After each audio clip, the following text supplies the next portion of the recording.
Hello, everyone. This is Whitney Will from Star Hearth Astrology, and I am here today to talk about Virgo season.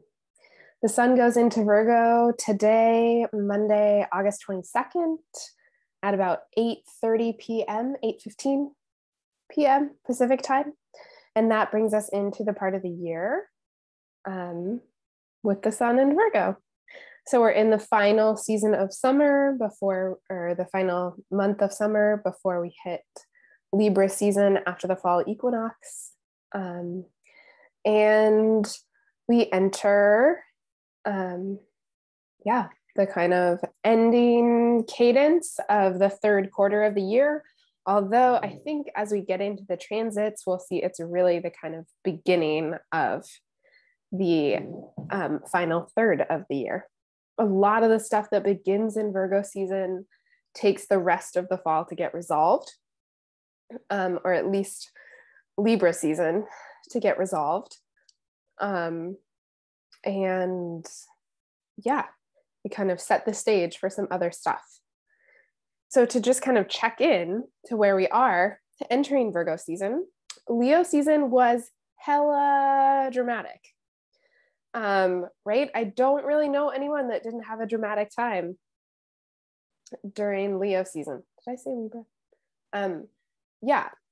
All of the fixed squares of Leo season really, I think, brought on catharsis, brought on dynamism in people's lives. Love to hear your stories of the stuff that happened. I know for me, I was able to break out of stuff that I feel like I've been working on for, at least a year. And so that's feeling really good. I apologize for my voice. I have a little bit of a head cold that I'm still trying to get over. So we're just going to make it through because that's part of Virgo season, right? There's a part of Virgo that is like nitpicky, that is everything needs to be perfect in order for it to be okay. And there's a part of Virgo that is like, we are going to find a way through whatever is going on. Virgo, for all of its reputation as a kind of neat freak, is pretty good at slugging through whatever it is. Great in a crisis, because Virgo is resourceful. So if you have Virgo placements, you probably understand this. Their level of just being able to make things work is really powerful. Okay. So we start out Virgo season moving towards the Virgo New Moon. The Virgo New Moon happens really early in Virgo. So we kind of get this, the sun goes into Virgo on August 22nd. And then we have this week where a bunch of things happen, but they're in the quiet of the balsamic phase of the moon. Then we'll have a Virgo New Moon and things will start ramping up again. Things will build and build. Planets are going to change signs. Planets are going to go into the shadow of their retrograde. Planets are going to station retrograde. It's all going to culminate in a Pisces full moon that happens on September 10th, which is kind of a peak of feels for the month. And then we'll start integrating, managing, dealing, learning with about what has happened. Start figuring things out as we slip closer and closer to the fall equinox, and then we enter Libra season on September 22nd, a few days before the Libra New Moon. So that's kind of the overview. We start off with the first big thing happening. Uranus stations retrograde. So with Uranus stationing retrograde, all of the outer planets are at this point retrograde. As a mostly traditional astrologer, that doesn't mean a tremendous amount to me, right? The retrogrades that I'm interested in that I think have more of an effect are Mars, Venus, and Mercury. The outer planets retrograde, they get a little bit more internal. They're going back over things that they've already went through. But again, the outer planets, for the most part, are moving so slowly that they're marking out chunks of time rather than specific events. So it's kind of like, right? I mean, the 6 months in your life that you are thinking about the career change, right? Or this, that you are working on your relationship. It's not something that happens in a few weeks. It's something that, that you're mulling over for a long period of time. So Uranus stations, where I do think we feel the effect of it, is just that these planets, they stop. So Uranus is stationing. That means it's stopping at a specific degree in the zodiac. And especially if you have sensitive things around that degree, you feel it because Uranus makes itself known, and usually quite loudly. And so if we have anything around, between like 17 and 23 degrees of any of the fixed signs, so that is Taurus, Leo, Scorpio, or Aquarius, then we're going to feel it because Uranus is making a hard aspect to it and is stopping right at that degree for a pretty prolonged period of time. And you've already been feeling it because it's been around that degree for the last month. So, so this kind of just like puts further emphasis on things that we've already been feeling if we're going to feel them. If you haven't been feeling them, it's probably not bringing up something new. That's going to be something else in your chart. So on August 25th, so the day after, it's on Thursday, Mercury enters Libra. So Mercury is already in the pre-shadow of its retrograde. It went into the pre-shadow on August 20th. But Mercury's retrograde is going to start in Libra and retrograde back into Virgo. So now we're in the Libra portion of it. So we got our little prelude of the Virgo portion of it. By Thursday, we're getting our prelude of the Libra portion, which means it's going to involve, if you're using whole sign houses, which is what I do, it's going to involve 2 different houses, 2 different chunks of topics in your life, kind of knitting those 2 together. And so Mercury in Libra is diplomatic, is concerned with beauty, is very creative. It's smoothing its words, right? It's ruled by Venus. It's really trying to make peace with things. Now it's leaving Virgo, which is the sign of Mercury's not only rulership, but exaltation. So it's kind of, while Mercury's moving from Virgo into Libra is not,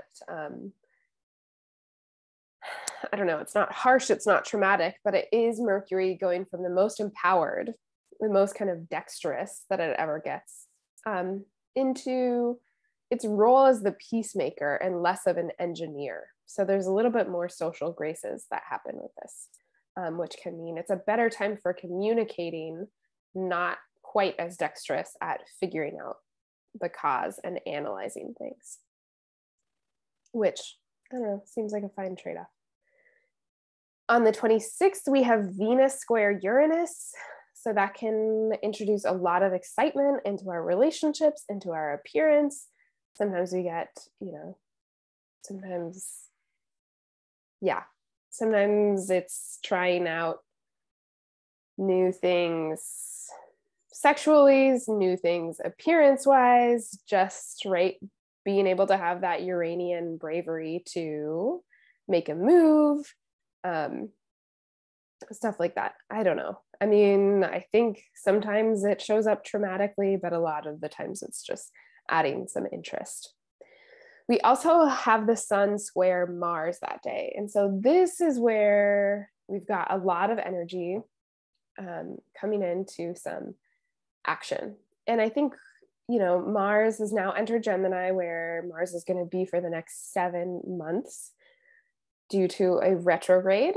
And so the Sun square Mars might be giving us little hints about, what we're going to spend time dealing with and what kind of the project is really of Mars and Gemini. So to really ground that in your personal chart, you're looking at where Gemini falls, where Virgo falls. They're going to be connected. The Sun Mars square can create this kind of impulse to take action, which again, if we're talking about Venus square Uranus, I feel like this is really like, you've got all the energy in these squares. They're creating this sense of tension that you just need to break by taking action, and you've got all the bravery to do it. So I really like that. Except for that, you're exhausted because it's the day before the new moon. So luckily in the kind of container of the new moon, because these aspects happen just a few hours before the new moon, they're part of the chart of the new moon. So we really kind of have these squares contained in the potency of the next 2 weeks as we build towards the full moon. So I think, right? Yeah, we can, if we're reflecting on the action that we need to take, we have the kind of oomph to get it done. The Virgo new moon happens at 1:15 a.m. Pacific time on Saturday, the 27th. So we're in the dark phase of the moon, the time of rebirth, the time of really coming home to ourselves. This is a great time for meditating, a great time for dreaming, a great time for any kind of reflective practice. And then we start the next lunar month. Now, we just had the sun square Mars a couple of hours earlier. So this new moon happens square to Mars. And so that means it's going to want to move things along. It's going to want to take action.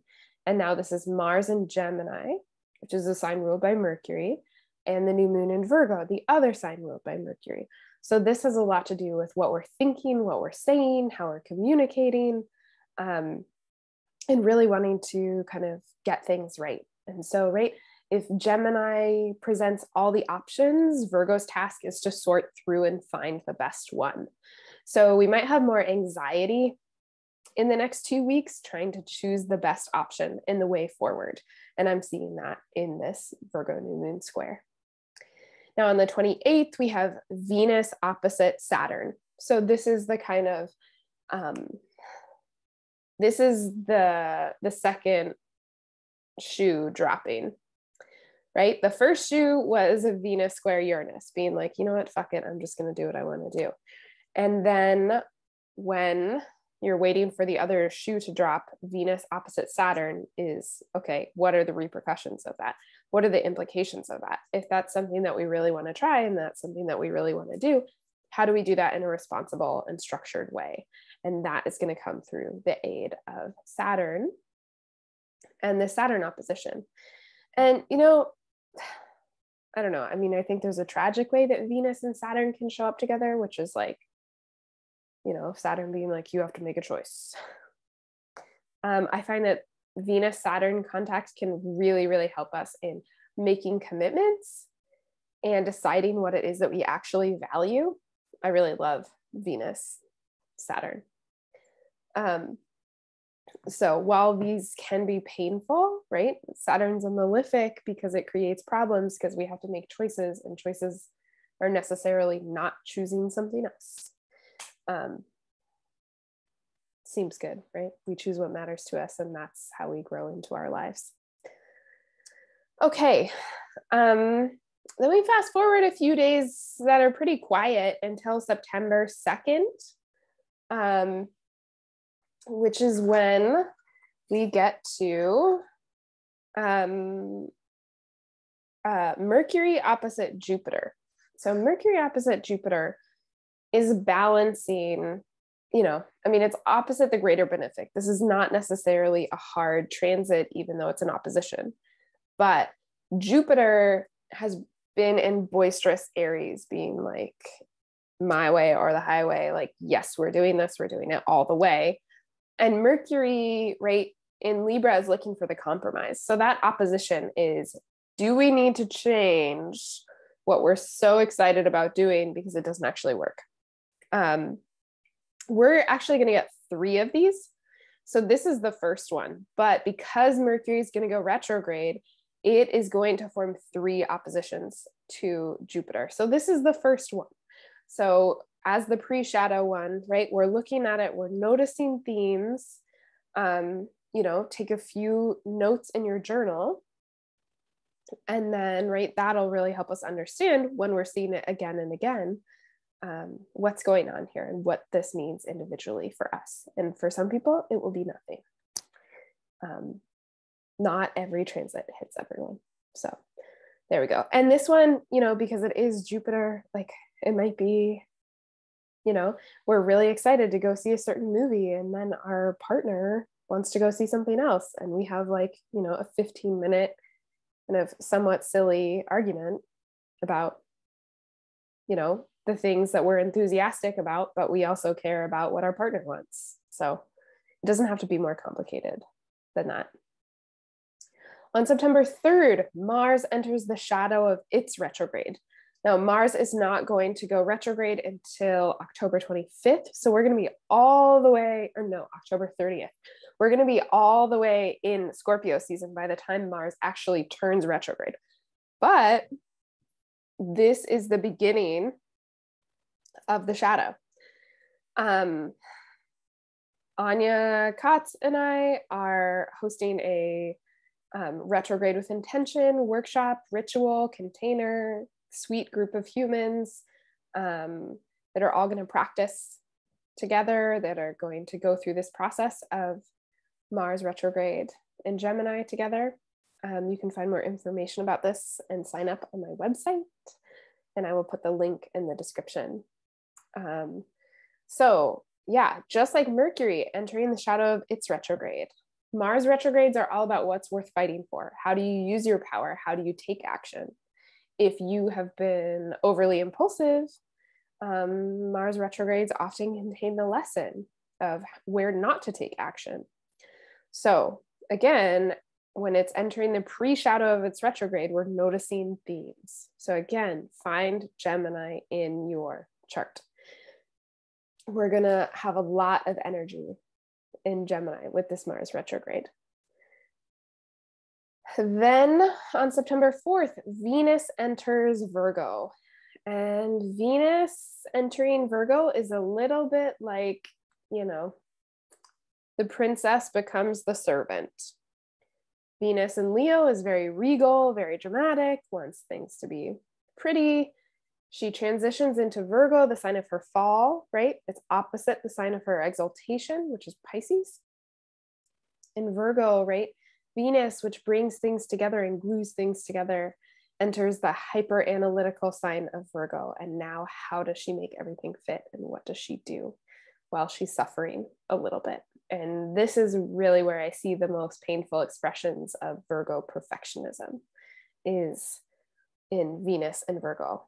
So that can make things a little bit harder. Now,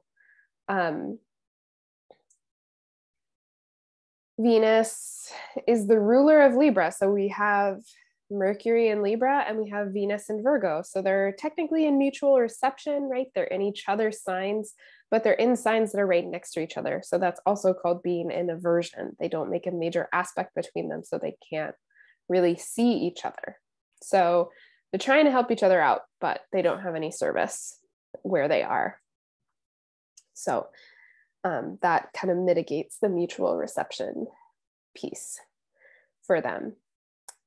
On September 9th, Mercury stations retrograde at about almost 9 degrees of Libra. And so we've got this station point, right? We really notice the Mercury retrograde thing going on.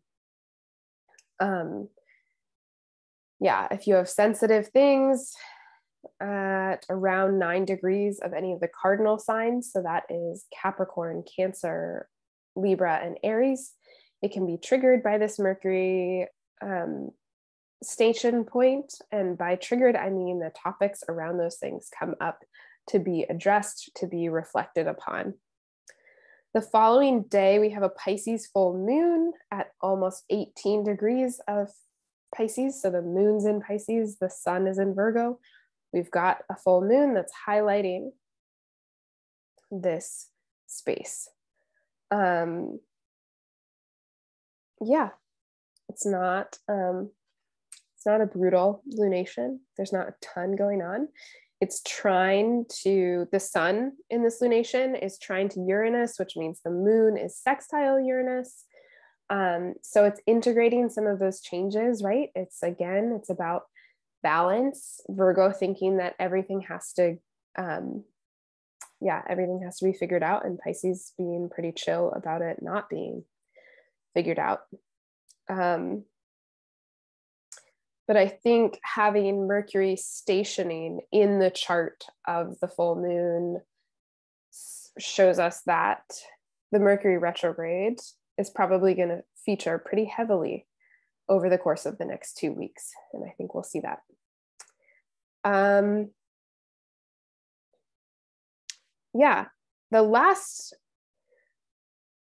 The last couple of weeks of Virgo season, things kind of wind down in terms of aspects happening.